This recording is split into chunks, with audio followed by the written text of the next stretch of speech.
Hari pertama ya, hari kedua iya, hari ketiga iya, hari keempat enggak. Dia marah-marah Pak, bawa kapak lah dia, mau nyari sisi.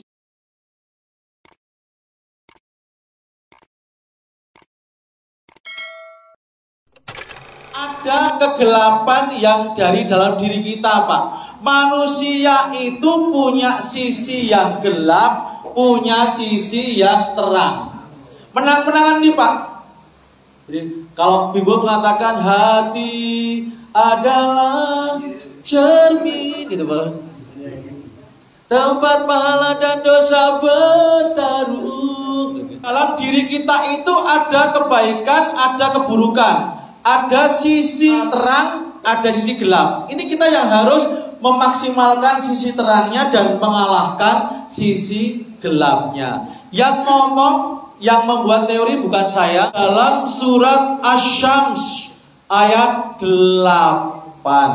Mari kita baca bareng-bareng. A'udzu billahi minasyaitonir rajim. Monggo.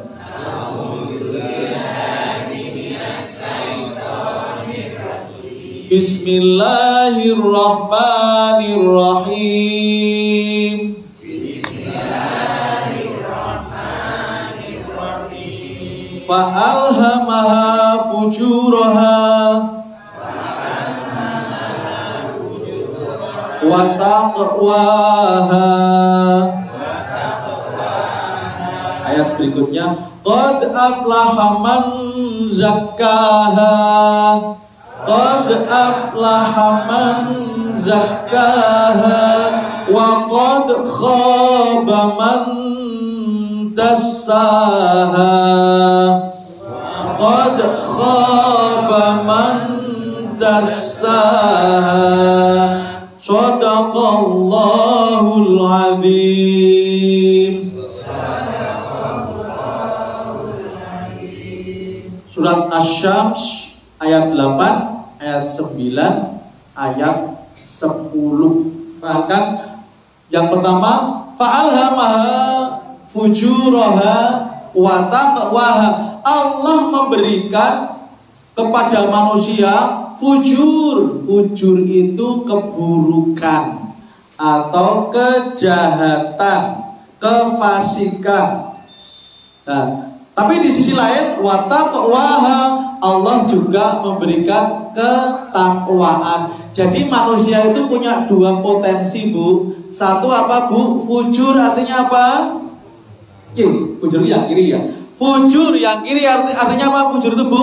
Keburukan. Wa taqwaha dan ketakwaan atau kebaikan. Jadi manusia itu siapapun loh Bu, kita itu punya potensi baik dan buruk, buruk dan baik. Cuma nanti menang-menangan. Kira-kira panjenengan malam ini sedang menang yang takwa atau yang fujur? Saat ini takwa. Qad aflaha man zakkaha. Maka pasti beruntung orang yang zakkaha, mau membersihkan yang jelek-jelek tadi. Membersihkan yang potensi buruk tadi bisa dibersihkan, maka dia akan menjadi orang yang beruntung dunia dan akhirat. Pasti beruntung menurut Allah ini. Yang ngendiko Allah, bukan saya. Jadi kalau Allah yang ngendiko itu pasti. Kalau saya yang matur, nggak pasti itu. Di dalam Al-Quran dikatakan punya beberapa sifat buruk dan ada banyak orang yang tidak membersihkannya, bahkan pada melakukan perbuatan itu. Yang pertama, orang itu punya sifat suka mengeluh dan pelit. Sampai ada orang pelit itu alergi dengan kata-kata memberi. Memberi, berikan, berilah, itu alergi. Ada orang itu yang alergi dengan kata-kata memberi Pak. Jadi ada seorang itu saking pelitnya Pak, satu saat dia itu main di sungai, mandi itu, terus terhanyut, mau ditolong sama orang, berikan tanganmu tuh, mau tanya. Dia saking alerginya dengan kata-kata memberi itu nggak mau Pak tangannya, berikan tanganmu tadi saya tolong, nggak mau Pak. Akhirnya yang menolong itu bijaksana Pak. Orang menolong itu memang harus sabar dan bijaksana Pak. Nggak selalu yang ditolong itu langsung responnya baik. Terus dia mengatakan, terimalah tanganku. Dia baru mau Pak. Nek dengan kata-kata menerima dia mau, nek dengan kata-kata memberi dia alergi. Kita jangan alergi dengan kata-kata memberi. Dalam surat Al-Ma'arij ayat 19 Allah berfirman, innal insana khuliqa halu'a. Coba tirukan saya, Bu. Innal insana khuliqa halu'a. Itu surat apa, Bu? Al-Ma'arij ayat 19. Sesungguhnya manusia itu diciptakan suka mengeluh dan bakhil. Idza masyahu syarru jazua wa idza massahul khairu manu'a. Ayat berikutnya, kalau mendapatkan sesuatu yang tidak mengenakan, dia sambat, curhat. Tapi kalau sedang mendapatkan kebaikan, manu'a, dipek dewe. Dipek dewe itu apa bahasa Indonesianya? Dimiliki sendiri. Jangan suka mengeluh kepada sesama manusia, baik itu langsung atau di sosial media. Emangnya kalau panjenengan ngeluh di sosial media itu kebanyakan orang empati, Pak, prihatin? Enggak, Pak. Ada loh, Pak, yang diam-diam nyorakin, syukuri.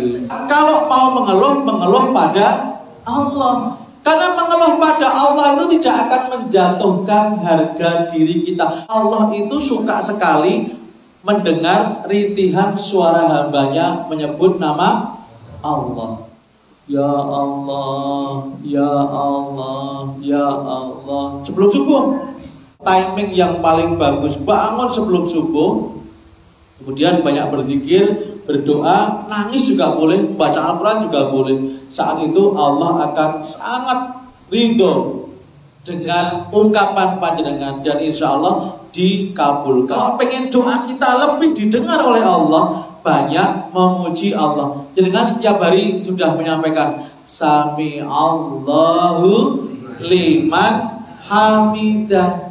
Besok artinya Sami'a mendengar, Sami Allah, Allah mendengar, liman hamidah, siapa yang memuji. Dan jenengan yakin bahwa ketika kita mendapatkan masalah, masalah itu adalah ukuran kita, proporsi kita, sesuai dengan kekuatan kita. Tidak mungkin Allah memberikan ujian yang di luar kemampuan kita. Kowe ora kuat tenan, pasti kuat. Dan Allah berfirman, la yukallifullahu nafsan. Coba diulang lagi. La yukallifullahu nafsan. Ketika mendapatkan masalah berat, dengan apal itu enggak? Masih ingat ayat itu enggak?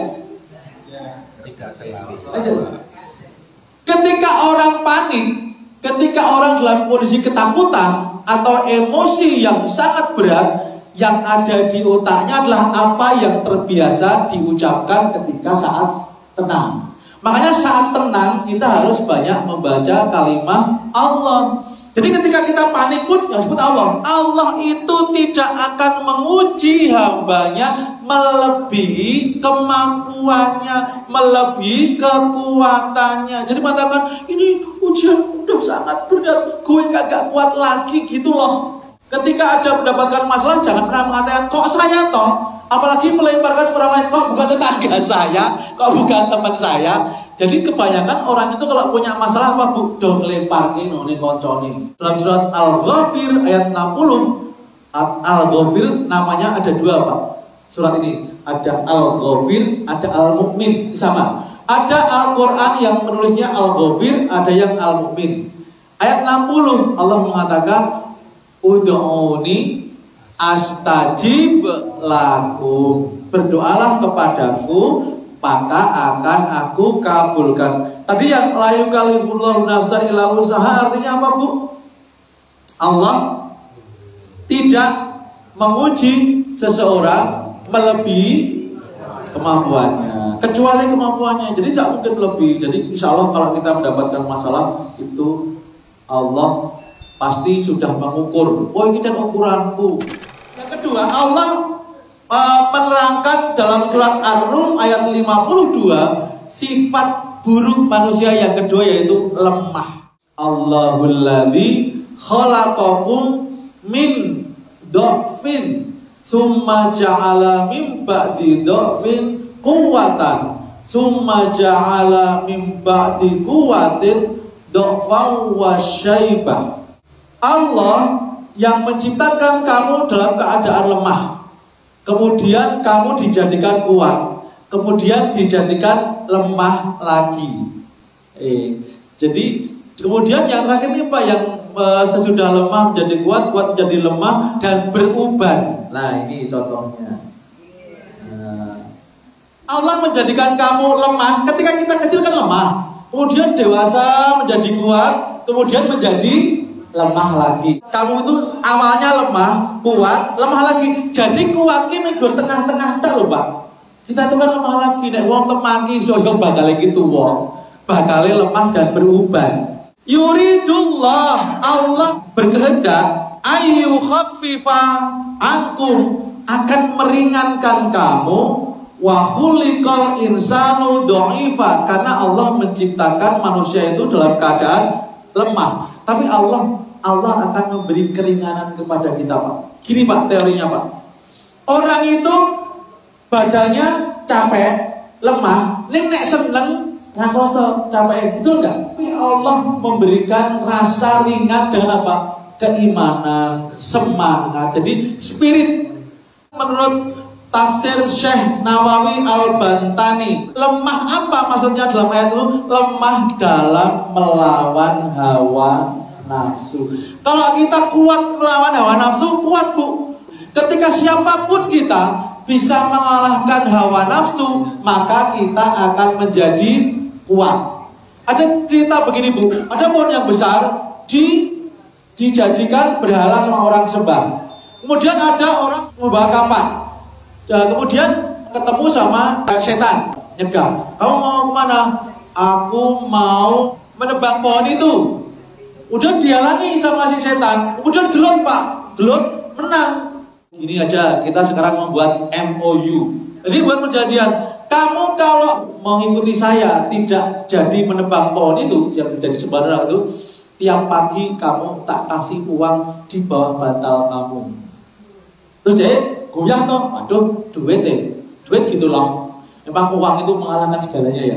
Kemudian dia mengurungkan niat untuk menebang pohon itu. Dia pulanglah, terus paginya ditelik, benar-benar duitnya. Berarti setan itu tidak mengingkari janjinya. Hari pertama ya, hari kedua iya, hari ketiga ya, hari keempat enggak.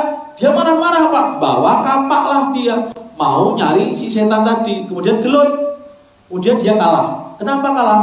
Dulu itu kamu menang itu karena kamu mengalahkan hawa nafsu. Sekarang karena nafsu. Jadi kalau kita itu karena nafsu, kita akan menjadi lemah. Tapi kalau kita bisa mengalahkan hawa nafsu, maka kita akan menjadi kuat. Maka harus setiap hari kita baca la haula wala quwwata. Ketika jenengan tawaf baca apa?